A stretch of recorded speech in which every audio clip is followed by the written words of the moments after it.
자, 먼저 이 소구법을 정복하라라는 주제로 첫 번째 얘기를 나눠보겠는데 이 소구법이라는 게 어떤 건지 간단히 말씀 좀 해주시죠.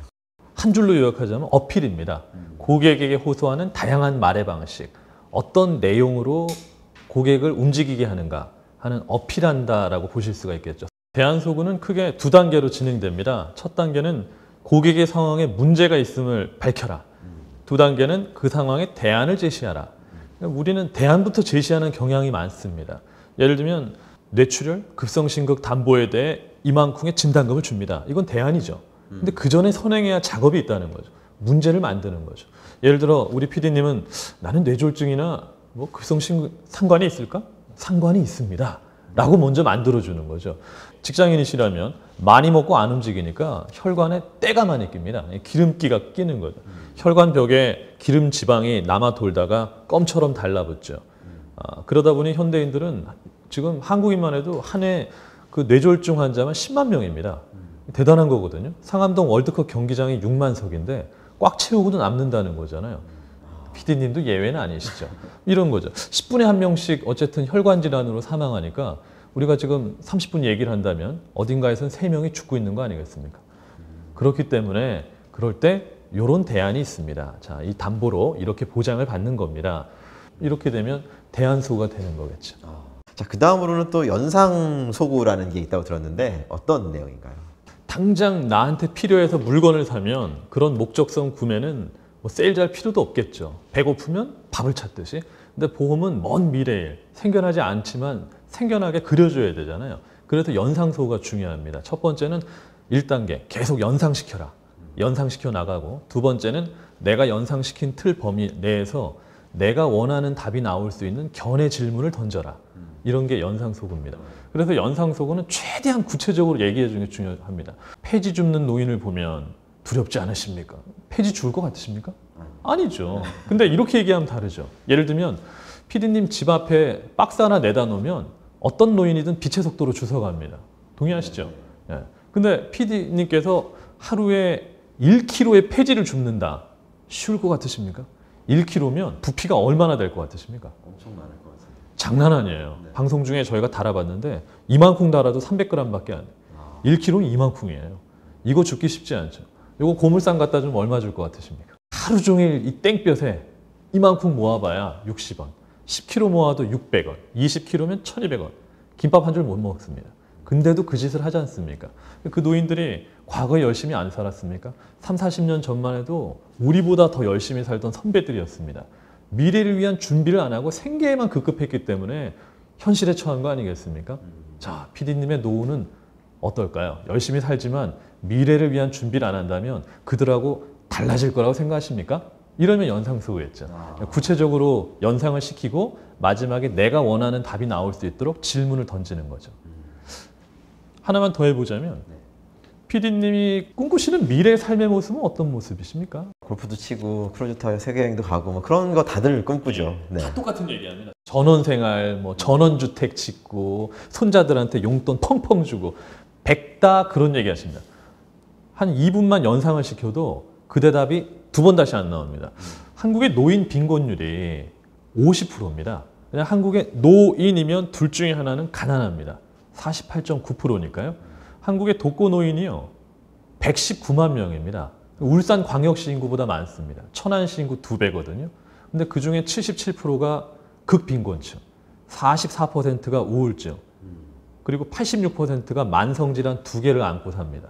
40%는 매일같이 항생제를 먹고요. 우리보다 열심히 사신 선배님, 돈 없고 외롭고 우울하고 아프고 병들고 노동능력 떨어지고 현실이죠. 나는 그들하고는 다를 거야. 역시 열심히 사십니다만 과연 크루즈 여행, 골프 여행 가능하다고 생각하십니까? 지금 이 상태로라면? 이러면 연상소구였죠. 역시 연상을 구체적으로 시키고 내가 원하는 견해 질문을 딱 던지면 내가 원하는 답을 고객 입에서 나오게 하는 게 제일 중요하거든요. 그만큼 설득을 시킨 거니까요. 그럴까요? 네, 사용가치 기술이라는 게 있습니다. 그 어떤 건가요? 사용가치 기술이라는 거? 예를 들면 이 상품 또는 서비스를 사용해서 얻어진 가치를 돈으로 환산시켜라 이겁니다. 제일 좋아하는 가수가 누구세요? 소녀시대. 예.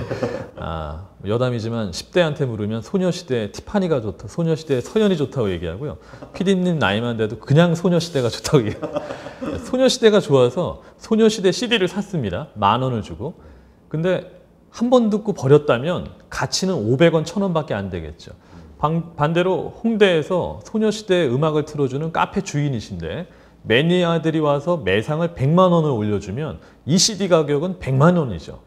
그게 사용 가치입니다. 예를 들면 이 연금은 20만 원입니다가 아니라 이 연금을 사용해서 미래에 얻어지게 될 삶의 풍족함, 즐거움, 여유, 안락함, 가족의 행복, 그걸 돈으로 매기자면 얼마나 환산이 될까요? 라고 묻는 게 사용 가치죠. 뭐 예를 들면 PD님께서 100세 보험을 하나 가입을 하셨다면 이걸 사용해서 얻어지는 가치를 얘기해 주라는 거죠. 예를 들어 우리 PD님이 50이라고 해도 앞으로 100살까지 이걸 쓸 수 있다면 앞으로 50년 동안이나 이걸 사용할 수 있습니다. 옷을 사도 10년을 못 입고요. 집을 사도 50년 동안 거주를 못 합니다. 이 상품은 앞으로도 50년 이상이나 계속 사용합니다. 자동차를 사도 자동차는 산 날부터 가격이 떨어집니다. 감가상각이 되지 않습니까? 근데 고객님의 건강을 담보로 할 때 감가상각은 없습니다. 시간이 갈수록 건강은 더 소중해지죠. 그러니까 이 상품도 당신을 지켜주는 이 상품은 시간이 지날수록 더욱더 빛이 납니다. 이런 식으로 그 돈 액수를 얘기하는 게 아니라 그걸 내가 사용해서 얻어지는 가치, 그걸 계속 고객들한테 얘기해 주죠. 그게 사용가치 기술입니다. 네. 교환가치 기술이 있습니다. 네임콜링이라고 하는 매도하기 기술에서 파생된 건데요. 쉽게 얘기하면 피자 한 판 화법이라는 거죠. 한 손에는 우리의 보험료를 올리시고 다른 손에는 그 액수에 해당하는 가격의 물건을 올립니다. 단 쓸데없는 걸 올립니다. 예를 들면 피자 한 판 안 먹고 이거로 돌리십시오. 뭐 치킨 한 번 안 먹고 이거로 돌리십시오. 물론 우리 컨설턴트 분들이 많이 사용하시지만 이것도 명확한 설득의 기술 중에 하나거든요. 그러니까 고객들은 돈을 쓰지 않고 새로운 걸 투자할 수 있다, 이렇게 착각을 하게 만드는 거죠.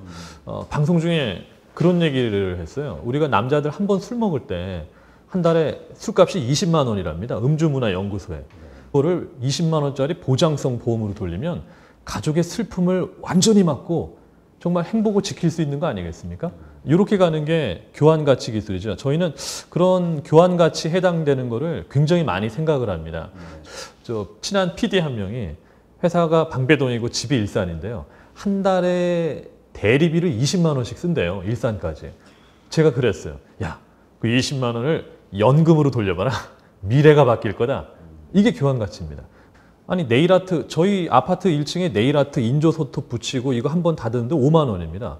깎아버릴 손톱에도 돈을 쓰는데 이거 못 하시겠습니까? 커피 한 달에 몇 잔만 아껴도 이런 거죠. 예를 들어 뭐 5만 원짜리 보험이 있다면 그 5만 원이면은 사실 뭐 가족들끼리 찜질방 가서 2시간 편하게 놀 수 있고 극장 가서 뭐 한 2시간 영화 볼 수 있고 놀이공원 가서 반나절 즐겁게 보낼 수 있지만 그 돈이면 영원히 함께할 건강한 몸에 투자할 수 있습니다. 이렇게 가는 것도 교환가치죠. 무가치한 거를 한쪽에 자꾸 올리는 거죠. 그러면 돈 없다고 우리 고객들은 늘 얘기하지만 쓸데없는 데 쓰는 거를 한 번만 돌리세요. 그럼 돈 안 쓰고도 여전히 투자하실 수 있습니다. 이런 거겠죠. 이렇게. 교환가치 기술, 사용가치 기술은 전부 보험료 제시하는 기술입니다. 가격 제시. 가격 제시 기술 하나만 더 얘기하자면 단내리기 기술이라는 게 있습니다. 미국의 로버트 본템포 교수가 얘기한 단내리기 효과라는 기술이 있는데요. 무슨 말이냐면 우리가 고객이 최초에 제시한 숫자가 다치된다는 겁니다. 예를 들면 아프리카 가보셨습니까? 못 가봤어요. 예. 아프리카 나라가 몇 개나 될까요? 한 57개는 넘을까요? 몇 개나 될 것 같으십니까? 넘겠지? 한 60개? 60개? 예, 이게 저한테 당하셨습니다. 제가 57이라는 숫자를 얘기했잖아요. 최초에 제시한 숫자가 고객의 머릿속에 다처럼 기준이 된다는 겁니다. 그 숫자를 중심으로 플러스 마이너스를 생각합니다. 제가 57을 얘기했을 때 PD님은 57이 기준이 돼서 한 40개에서 60개를 생각하죠. 똑같은 질문을 만약에 예를 들면 고객님 요새 보험 얼마 정도 드는지 아십니까? 저희 고객은 보통 한 50만 원 정도에 가장 많이 가입하십니다. 그럼 그 안에 사망보장, 저축성, 보장성 모든 보장이 다 들어가는 겁니다. 먼저 50이라는 깃발을 꽂았기 때문에 고객의 머릿속에는 50부터 출발을 하는 거죠. 그거보다 작은 금액을 그 다음에 얘기하면 가격에 대한 저항력도 덜해지는 방법인 거죠. 네, 이것도 역시 아주 좋은 기법인 것 같은데 또 이거랑 뭐 비슷하게 가격 관련해가지고 쓸 수 있는 기법들이 또 있을까요? 선긋기 기술이 있죠. 미국에서 프리젠터 생활할 때 배웠던 기술인데 이미 많이 사용하고 계십니다. 뭐냐면 고객들한테 우리는 더 비싼 거 얘기하면 야, 이 사람이 나한테 팔려고만 혈안이 돼 있구나 생각합니다만 이 정도까지는 안 하시고 한 이 정도까지만 하셔도 됩니다. 이러면 이 사람이 내 편이구나. 나를 배려해 주는구나 생각을 하는 거죠. 뭐 가죽 소파가 있다면 고객님 지금 가죽 소파가 이게 천연 가죽이 100만 원인데 자녀가 있으시면 애 클 때까지는 레자 쓰셔도 돼요. 60만 원짜리 하셔도 돼요. 이러면 고객들은 내 편이네 라면서 60만 원을 선택하는 거죠. 우리 컨설턴트 분들도 가입 설계서에 1억짜리, 3억짜리, 5억짜리, 10억 여러 개 가져가고 이 정도까지는 안 하셔도 되고요. 한 요 정도까지 하셔도 됩니다. 라고 많이들 하시잖아요. 그것도 일종의 선긋기죠. 보여주고 선을 쫙 그어버리면 고객들은 이거 선택하세요. 그러면 알아서 선택하게 되는 거죠.